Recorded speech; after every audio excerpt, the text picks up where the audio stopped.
하나님의 은혜와 사랑과 평강이 오늘 하루도 충만하기를 주의 이름으로 축복합니다. 하나님은 이스라엘 백성들에게 요단강을 건너는 법을 알려주십니다. 먼저 언약궤가 앞서가고 그 언약궤를 성결한 상태에서 뒤따라오게 하십니다. 그리하면 하나님께서 기이한 일들을 행하실 것이다 말씀하시죠. 여기서 기이한 일들이 무엇입니까? 이미 성경을 알고 있는 우리들은 이 일들이 요단강을 멈추게 하는 일이라는 것을 알고 있습니다.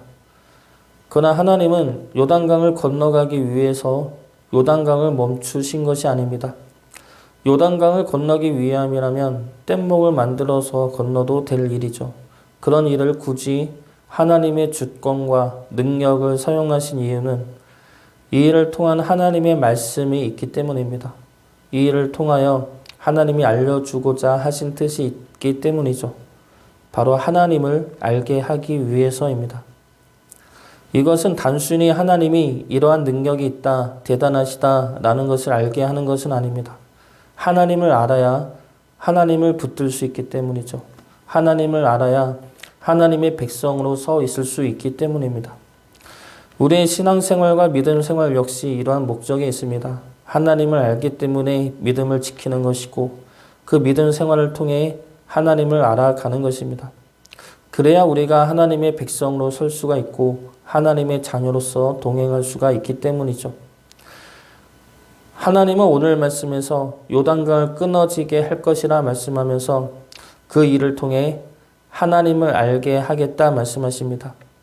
이 사건을 통해 알려주시는 하나님의 모습이 무엇인지 우리가 알아야 할 하나님의 말씀이 무엇인지 살펴보고 우리 역시 하나님을 온전히 알아 주의 백성으로 굳건히 서갈 수 있기를 주의 이름으로 축복합니다.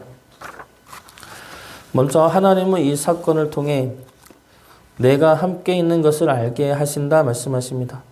7절 말씀 보겠습니다. 여호와께서 여호수아에게 이르시되 내가 오늘부터 시작하여 너를 온 이스라엘의 목전에서 크게 하여 내가 모세와 함께 있었던 것 같이 너와 함께 있는 것을 그들이 알게 하리라. 이 말씀은 1장에서도 하셨던 하나님의 약속입니다. 그 약속을 이제 이스라엘 백성들 앞에서 지켜내시겠다라는 말씀이죠. 그러므로 내가 모세와 함께 있었던 것 같이 여호수아 너와도 함께 있는 것을 이스라엘이 알게 하겠다는 겁니다. 하나님이 함께 하십니다. 모세는 죽었어도 하나님이 함께 하시죠. 광야를 지났어도 하나님이 함께 하십니다. 요단강 앞에서도 함께 하시고 가나안 족속들 앞에서도 하나님은 이스라엘과 함께 하십니다. 이것을 이스라엘에게 알게 하시고 이스라엘이 알기를 원하신다는 겁니다. 하나님은 지금도 우리와 함께 하시죠. 모세와 같은 능력이 없어도 하나님 앞에서 무슨 큰 일을 행하지 않아도 하나님은 우리와 함께 하십니다. 광야와 같은 고난의 길에서도 함께 하시고 요단강 앞에서와 같은 두려움 속에서도 함께 하십니다. 가나안과 같은 강대한 적 앞에서도 하나님은 우리와 함께 하시죠. 내 삶이 힘들고 어려우면 하나님이 떠나신 것이 아니냐, 내 길이 광야 같은 길이면 하나님이 버린 것이 아니냐, 내 앞길이 막혀서 두려움과 염려가 엄습하면 하나님이 없는 것이 아니냐 의심하고 불만을 품을 수가 있습니다. 하나님이 나와 함께하지 않기 때문에 오는 고난과 고통과 아픔이라 생각할 수가 있죠. 그러나 하나님은 분명히 말씀하십니다. 그때도 함께 하셨고 지금도 함께 하시며 앞으로도 함께 하실 것이라 말씀하십니다. 그리고 그것을 반드시 기억하고 알라 말씀하시는 것이죠. 하나님이 우리와 늘 함께 하십니다. 이 사실을 늘 기억하며 의지하며 믿음으로 요단강을 건너갈 수 있기를 주의 이름으로 축복합니다. 두 번째로 하나님이 승리케 하신다는 것을 알게 하십니다. 10절 말씀 보겠습니다.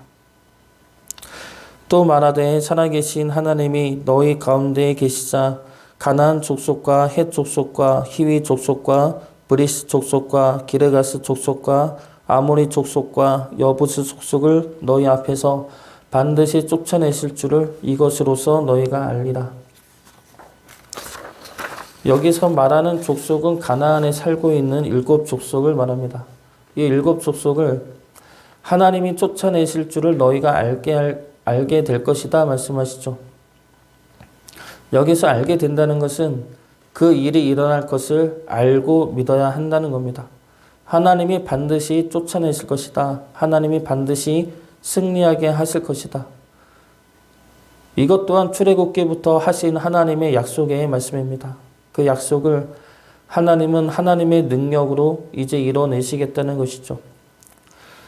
우리가 하나님의 말씀에 순종하며 믿음으로 세상에 나가면 우리 역시 승리할 것입니다. 우리가 승리하는 것이 아니라 하나님이 승리케 하십니다. 우리를 방해하고 대적하는 자들을 쫓아내시어 이미 세우신 하나님의 나라를 밟고 걸어가게 하신다는 겁니다. 믿음으로 걸어가면 하나님이 하셨다고 밖에 설명할 수 없는 놀라운 일들이 우리 앞에 일어납니다. 저도 목사 안수를 받을 때 하나님 앞에 회개하고 나자 하나님이 교회를 세워주시는데 정신없이 몰아쳐서 세워주셨습니다. 어느 목사님을 통해 교회를 소개받게 되었고 또 다른 목사님들을 통해 교회 리모델링을 하게 되었고 그 지방에서도 교회 허가를 내주셔서 일사천리로 교회가 세워졌고 목사 안수를 받게 되었습니다. 그 전에 몇 달 동안 내가 애쓰고 수고해도 결국 하지 못한 일들을 하나님은 한 달도 안 돼서 해내신 것이죠. 그 가운데서 제가 한 것은 아무것도 없었습니다. 하나님이 하신 것이죠. 이런 일들이 우리 삶에 얼마나 많이 있습니까? 그러나 우리의 믿음은 연약해서 믿음으로 걸어가려 할 때마다 주저하게 되고 두렵게 될 때도 많은 것 같습니다. 그때마다 하나님이 승리케 하신다는 사실을 기억하시기 바랍니다. 하나님이 그 모든 길들 가운데 역사하시어 우리로 하여금 하나님이 예비해 두신 길로 걸어가게 하신다는 것을 알고 믿으시기 바랍니다. 그 알고 믿음이 우리의 순종의 발걸음에 힘이 될 수 있기를 주의 이름으로 축복합니다. 마지막 세 번째로 하나님이 알게 하고자 하시는 것은 하나님이 지켜주시리라는 말씀입니다. 13절 말씀 보겠습니다. 온 땅에 주 여호와의 궤를 맨 제사장들의 발바닥이 요단물을 밟고 멈추면 요단물 곧 위에서부터 흘러내리던 물이 끊어지고 한 곳에 쌓여 서리라. 하나님은 요단강을 끊어지게 하고 쌓여지게 함으로 하나님이 가나안 땅에서 행하실 일을 시각적으로 보여주고 계십니다. 언약궤를 맨 제사장들이 요단강을 밟고 멈춥니다. 그러면 요단강이 끊어지게 되죠. 그렇게 되면 요단강을 밟고 선 제사장들 주위로 요단강 물이 말라져 갈 것입니다. 그러면서 길이 보이게 되는 것이죠. 이것은 아까 두 번째로 이야기했던 하나님이 가나안 족속을 쫓아내실 것이다 라는 것을 시각적으로 보여주는 사건입니다.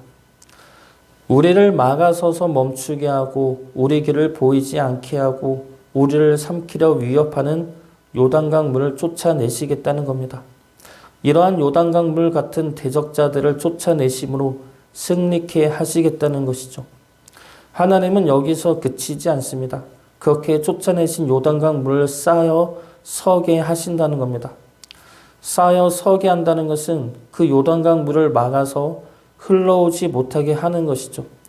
흘러오지 못하도록 하나님이 막으신다는 겁니다. 바로 하나님이 지켜주시겠다는 것이죠. 그래서 우리를 삼키려 하는 요단강이 우리를 삼키려 하는 대적자들이 우리한테 오지 못하게 하시겠다는 겁니다. 이것을 보여주시면서 하나님이 우리를 지켜주신다는 것을 알게 하시는 것이죠. 하나님은 지금도 우리를 지켜주고 계십니다. 그 어떤 것도 우리를 삼키지 못하게, 그 어떤 것도 우리를 멈추지 못하게 막아내고 지켜주고 쫓아내주고 계십니다. 우리를 지켜주시는 하나님을 믿음으로 오늘도 평안의 길을 걸어가는 기쁨의 한날 되기를 주의 이름으로 축복합니다.